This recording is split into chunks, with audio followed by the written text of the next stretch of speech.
चलिए अब देखते हैं खबरें विस्तार से। हरिद्वार एनकाउंटर पर अब सियासत और भी ज्यादा गरमाने लगी है। सपा के विधायक पद के लिए पूर्व प्रत्याशी ईशांत तेजयान ने ही पुलिस की कार्रवाई पर सवाल खड़े कर दिए हैं। ईशांत ने सोशल मीडिया पर एक वीडियो जारी कर पुलिस एनकाउंटर को बता दिया है फर्जी, जहां पर तेजयान की वीडियो ने सोशल मीडिया पर बवाल मचा दिया है। वीडियो लगातार तेजी से वायरल हो रहा है। अब इस तरह के सवाल भी गूंजने लगे हैं कि क्या पुलिस एनकाउंटर असली था या फिर सब दिखावा था। इस एनकाउंटर को लेकर ही पुलिस ने दावा कर दिया है कि हरियाणा का वांछित बदमाश मुठभेड़ में घायल हुआ है, लेकिन अब सपा के पूर्व प्रत्याशी के आरोप से मामले में एक नया मोड़ सामने आ गया है। हरिद्वार में एक्शन और सियासत आमने सामने आ गई है।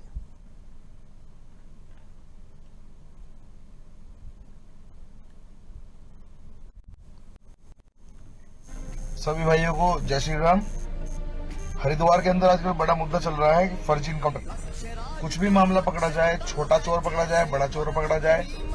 इनकी रात को पुलिस मुस्तैद में घूमते भादराबाद में इनकी चेकिंग के दौरान को बदमाश मिलता है। उसका वक्त होता है 12 से बज के 2:30 बजे के बीच का। उस बीच में इनके ऊपर फायरिंग होती है। उस फायरिंग में जो भी फायरिंग पुलिस करती है, जो जाके दोषी के पैर पे लग जाती है। कहने का मतलब ये है कि फर्जी इनकाउंटर बंद कर दो। इन चीजों से कोई लाभ नहीं है। इस तरह क्राइम और बढ़ रहे हैं क्षेत्र के अंदर। इससे डर का माहौल नहीं बन रहा। इससे जो दोषी है ना, उनके गोली लगने का उनके अंदर खौफ खत्म हो रहा है। तो पुलिस हो, जनता का रक्षण करो, भक्षण मत करो, सही से काम करो, ईमानदारी से करो। मुझे पता है मेरे ऊपर भी तुम मुकदमे लगाओगे। ठीक नहीं है ये चीजें, सही से काम करो यार। अगली खबर की ओर करेंगे, जो कि हरिद्वार से, जहां पर हरिद्वार जिले में ही डेंगू से संभावित खतरे को देखते हुए स्वास्थ्य विभाग पूरी तरह से अलर्ट हो गया है। टीमें गांव-गांव जाकर ही स्क्रीनिंग कर रही है, जागरूकता अभियान चला रही है। मुख्य चिकित्सा अधिकारी डॉक्टर आर.के. सिंह ने बता दिया है कि जिले में अभी डेंगू का कोई भी मामला नहीं है, लेकिन सतर्कता लगातार बढ़ती जा रही है। उन्होंने लोगों से घर जाकर आसपास पानी जमा ना होने और साफ सफाई रखने की अपील कर दी है। विभाग का कहना है कि छोटी लापरवाही बड़ा खतरा बन सकती है, इसलिए सावधान रहें। देखिए, अभी डेंगू मामला कोई संज्ञान में नहीं आया है। एक मामला आया हुआ था और लेकिन पोर्टल पे नहीं था। तभी हमारी टीम के द्वारा उस गांव में जाकर जितने भी गांव के लोग थे सबका सोशल डिस्टेंसिंग भी किया गया, प्रत्येक गांव में जांच की गई हमारे आशाओं के द्वारा, टीम के द्वारा। और कोई भी व्यक्ति, एक भी व्यक्ति बुखार का वहां पर पीड़ित मिला। और इस संबंध में हमारे द्वारा ऑलरेडी मेडिकल ऑफिसर्स की, सीएचओ की, आशाओं की ट्रेनिंग की जा चुकी है।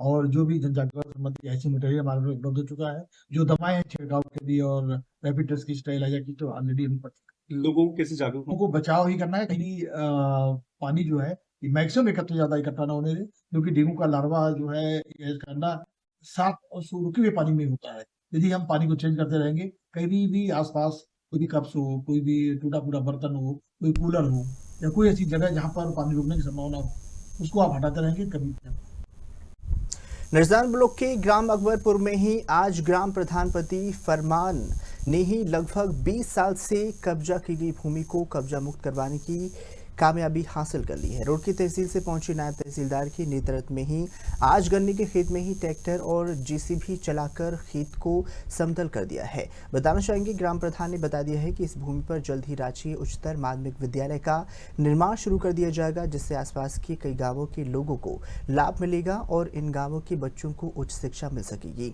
ग्राम प्रधान के अनुसार ही जमीन पर लगभग पिछले 20 वर्षों से ही पूर्व प्रधान का कब्जा था और तभी से जमीन को खाली करवाने की बात की जा रही थी। ग्राम प्रधान मुकदमा कराने की धमकी देता है, जिसके बाद ही कई सालों की कड़ी मशक्कत के बाद ही फरमान ग्राम प्रधानपति ने आखिरकार इस जमीन को कब्जा मुक्त कर ही दिया है। स्कूल के लिए जमीन को रजिस्टर्ड कराया था, वो जमीन आज शासन और प्रशासन के द्वारा कब्जा मुक्ति करा लिया गया है। हम आने वाले टाइम में अपने बच्चों का भविष्य देख रहे हैं। आज हमारा काम ये, हम शासन प्रशासन, माननीय तहसीलदार और एसडीएम साहब का धन्यवाद करते हैं कि जिस चीज़ के लिए हमारी वर्षों से हम लोग लगे हुए थे, गोचर चरागाह की ज़मीन में हमने शासन देहरादून सचिवालय से ज़मीन को रजिस्टर्ड कराने के बाद आज हमारा कब्जा मुक्ति हो गया है। आज हम गांव के लोग इतने खुश है कि हमारे पास खुशी का कोई ठिकाना नहीं है। 15-20 साल से लगभग प्रयासरत थे, लेकिन अनपढ़ या जानकारी की कमी होने की वजह से लोग शासन और प्रशासन तक नहीं पहुंचा पा रहे थे। चूंकि मैं पेशे से मैकेनिकल इंजीनियर हूं, मैंने इस चीज़ की ठानी थी जिस दिन ये मैंने प्रण लिया था कि जब तक मैं इस चीज़ को नहीं कराऊंगा तो मैं शासन में लोगों के सामने नहीं हंसूंगा, लोगों के सामने कोई ऐसी बात नहीं करूंगा। आज मैं हंस भी रहा हूं, खेल भी रहा हूं, सारे काम कर रहा हूं। माननीय मुख्यमंत्री जी के द्वारा हमें ये जमीन आवंटित की गई है। 4.5 करोड़ का हमारा बजट शासन में प्रस्ताव के लिए गया हुआ है। कौन सा किसका कब्जा था इस जमीन पे? इस पे ऐसी समाज के हमारे कुछ लोग थे, पूर्व प्रधान थे, जो दबंग प्रधान थे पूर्व, उनका कब्जा था। उन्होंने इस पे केसीसी ली हुई थी और डराने धमकाने का काम कर रहे थे वो। आज हम शासन से, देहरादून से, कमिश्नर कोर्ट से उसका ऑर्डर करा के लेके आए। चलिए बात कर लेते हैं नैनीताल की, जहां पर भावली मार्ग स्थित थी भूमियार धार के गांव शिव मंदिर के पास ही एक पगडंडी में सुबह स्थानीय ग्रामीण अनूप कुमार उर्फ जोगा, जिसकी उम्र 40 वर्ष है, खून से लथपथ लाश मिली है। सूचना पर ताल पुलिस मौके पर पहुंची है। शव के पास ही बाइक की रगड़ और खून के निशान पाए गए हैं, जिससे प्रारंभिक जांच में बाइक हादसे की आशंका जताई जा रही है। पुलिस ने शव का पंचनामा भरकर पोस्टमार्टम के लिए भिजवा दिया है। अनुमान है कि हादसा रात में हुआ है और ज्यादा खून बहने से मौत हो गई है। सटीक कारण जांच के बाद ही स्पष्ट होगा। आज प्रातः 112 से सूचना प्राप्त हुई थी कि भूमियाधार गांव को जाने वाली सड़क में एक व्यक्ति का शव पड़ा हुआ है। इस सूचना पर मैं फोर्स के मौके पर पहुंचा हूं। जूली कोर्ट चौकी इंचार्ज भी मौके पर बुला लिए थे और घटनास्थल का निरीक्षण किया गया है। बॉडी में रगड़ के निशान हैं और टायर मार्क्स, एक सिंगल टायर मार्क्स दिखाई दे रहे हैं और प्रथम दृष्टया ऐसा प्रतीत होता है कि शायद किसी गाड़ी से टकराने के कारण ये घटना हुई है, ऐसा प्रथम दृष्टया लगा है। अभी पंचायतनामे की कार्रवाई करने के बाद पोस्टमार्टम के लिए बॉडी भेजी जाएगी, तो उसके बाद ही पता चल पाएगा सत्यता का। ये व्यक्ति इसी गांव का रहने वाला है, जिसका नाम अनूप कुमार उर्फ जोगा बताया गया है। अगली खबर की ओर रुख कर लेते हैं, जहां पर नए वक्फ संशोधन कानून को लेकर ही पूरे देश में कांग्रेस और वामपंथी दल विरोध कर रहे हैं।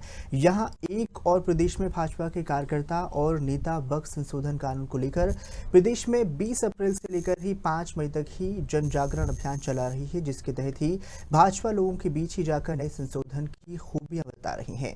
मुख्यमंत्री पुष्कर सिंह धामी ने बता दिया है कि वक्फ बोर्ड में किए गए बदलाव मुस्लिम और देशवासियों के हितों में ही लगातार बदलाव करेंगे, जिसके माध्यम से गरीब मुसलमान के हितों की रक्षा की जाएगी।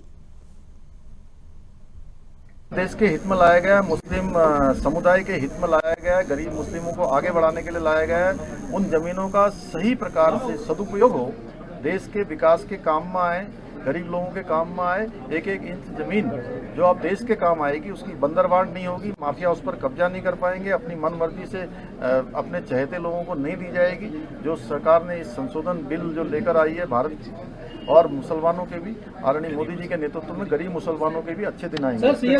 गृह मंत्री वो न्यायालय भी तो नहीं जा रही है कांग्रेस, खाली न्यायालय चली जाती तो हमें लगता है कि शायद बेहतर कर रही है। कांग्रेस गुमराह कर रही है, विपक्ष गुमराह कर रहा है। हम ये कह रहे हैं, एक तरफ न्यायपालिका जाते हैं, सर्वोच्च न्यायालय जाते हैं और फिर उससे पहले हंगामा शुरू कर देते हैं कि सर्वोच्च न्यायालय के फैसले पर भी यकीन नहीं है कांग्रेस को। कमाल की बात यह है कि खुद कंफ्यूज है पूरा विपक्ष। जहां एक तरफ विपक्ष कहता है कि मैं मुस्लिम, कांग्रेस कहती है मुसलमानों की सबसे बड़ी हितैषी मैं हूँ, तो क्यों अपने झंडे और डंडों के साथ वो ग्राउंड जीरो पे नहीं उतरी है? क्यों हरीश रावत और बाकी तमाम नेता कांग्रेस के, करण मेहरा जी और बाकी प्रीतम सिंह जी, ये सब दूरी क्यों बनाए हुए हैं? क्यों अपना झंडा डंडा लेकर, क्यों अपनी सफ़ेद टोपी के सहारे वो ग्राउंड जीरो पे नहीं आ रहे हैं विरोध करने? क्यों अपने कार्यकर्ताओं को गोल टोपियां पहनाकर विरोध करने की लाइंस दे रहे हैं? क्यों अपने अनुसार जो उनके सहयोगी संगठन हैं, क्यों उनका सहारा ले रहे हैं? हम ये कह रहे हैं, अगर दम है कांग्रेस में, लोकतंत्र में विरोध का अधिकार वो कहते हैं कि है, तो आओ ना, अपने असली चेहरे पे आओ। ये ऐसे थोड़ी चलेगा। आप दुनिया की सबसे पवित्र तीर्थ यात्रा में से एक है चारधाम यात्रा शामिल चारधाम यमुनोत्री, गंगोत्री, केदारनाथ और बद्रीनाथ धाम है। वही एक साल चारधाम यात्रा की शुरुआत 30 अप्रैल से होने जा रही है। चारधाम यात्रा को लेकर ही भाजपा यहाँ लेकर संतुष्ट नजर आ रही है, तो वही कांग्रेस प्रदेश अध्यक्ष करुण माहरा का कहना है कि इस साल चारधाम यात्रा की शुरुआत होने के बाद ही चारधाम यात्रा की लचर व्यवस्था की पोल खुल जाएगी। ना तो चारधाम यात्रा में पड़ाव की अच्छी व्यवस्था है और ना ही चिकित्सा स्वास्थ्य अच्छी व्यवस्थाएं दी गई हैं।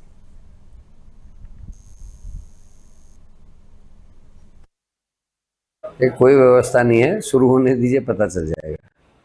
डॉक्टर्स की स्थिति वहाँ व्यवस्था की गई है नहीं की गई है, पड़ाव में कितने लोगों के रहने की व्यवस्था है, पानी की, पार्किंग की क्या व्यवस्थाएं कर रखी है, रूट्स किस तरीके से बना रखे। पिछले बार आपने देखा होगा कई ऐसी जगहें हैं जहाँ होम स्टेज बने, वहाँ को पुलिस ने लोगों को जाने ही नहीं दिया, होम स्टे भी खाली रहे और अव्यवस्था भी रही। तो ये सब चीज़ें हैं, उस पर कितना सरकार का ध्यान। दूसरा, आंकड़ों पे हमको नहीं जाना, हमको ये देखना कि मेरे उत्तराखंड को क्या मिला है। सरकार इस बात पे पीठ ठोक रही है कि 60 लाख आ रहे, 70 लाख, आप व्यवस्था कर रहे हैं। वो यहाँ की तारीफ करते हुए लौटे कि अच्छी व्यवस्थाएं थी, हमको खुशी हुई।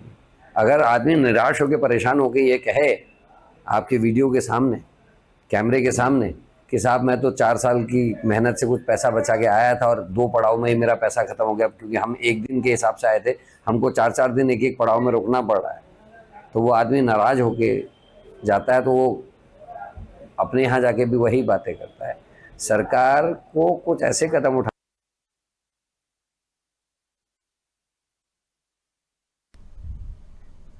30 अप्रैल से ही गंगोत्री यमुनोत्री धाम के कपाट खुलने के बाद ही यात्रा की शुरुआत हो जाएगी। 28 अप्रैल से यात्रियों के आने का सिलसिला शुरू हो जाएगा। अब तक 19,30,000 श्रद्धालु चारधाम यात्रा में दर्शन के लिए रजिस्ट्रेशन कर चुके हैं।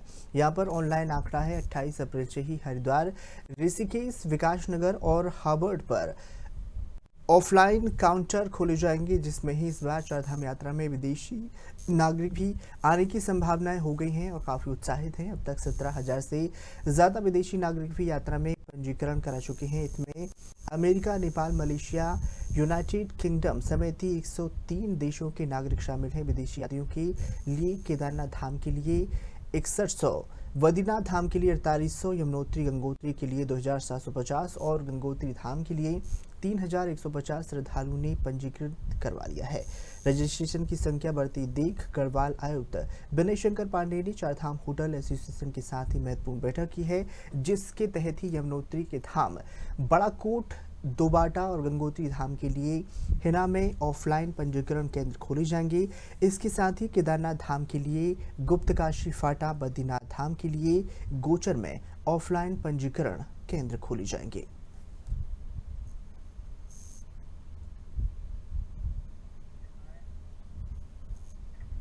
अगली खबर की रुख करेंगे, जो कि हरिद्वार से, जहां पर सुबह से ही भगत सिंह चौक पर ई रिक्शा पलट गया है, जिसमें एक सवारी जिसका नाम शिव भोला सिंह है और एसओ श्री राम निहो निवासी कृपाल आश्रम, महदूद थाना, सिरकुल, हरिद्वार में ही सर पर काफ़ी गंभीर चोट आई, जिसको लेकर ही तत्काल अपर निरीक्षक यातायात प्रदीप कुमार सिंह को तुरंत ही कांस्टेबल पर शेर के साथ ही उठाकर ई रिक्शा पर बैठकर सिटी हॉस्पिटल ले जाया गया है, जहां पर सर के टांके पर अस्पताल लेकर पहुंचे हैं। उपचार कराया जा रहा है। अस्पताल में उक्त व्यक्ति को उनके सुपुर्द कर दिया है।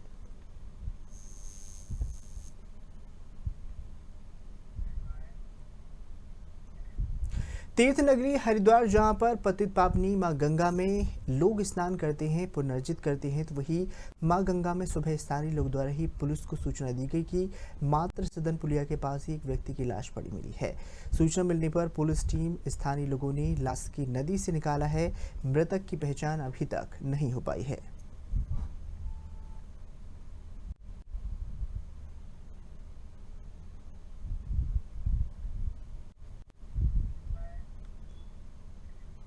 जनपद उधम सिंह नगर के जसपुर कोतवाली क्षेत्र की घटना जसपुर भगवंतपुर में ही बिजली घर के पास खेत में एक अज्ञात व्यक्ति का शव मिला है। सूचना पर पुलिस पहुंची है। अज्ञात शव की शिनाख्त 38 बाबूराम पुत्र सुखन सिंह ग्राम निवार मंडी निवास के रूप में हुई है। पुलिस ने शव को अपने कब्जे में लेकर पोस्टमार्टम के लिए भिजवा दिया है। शव की गला रेतकर हत्या कर दी गई थी। आशंका पुलिस ने आला अधिकारी मौके पर पहुंचे हैं। घटना की जांच की जा रही है। शीघ्र ही घटना का खुलासा करने दिया जाएगा। इसमें घटना की सूचना पाकर पुलिस पहुंची है और जांच की जा रही है।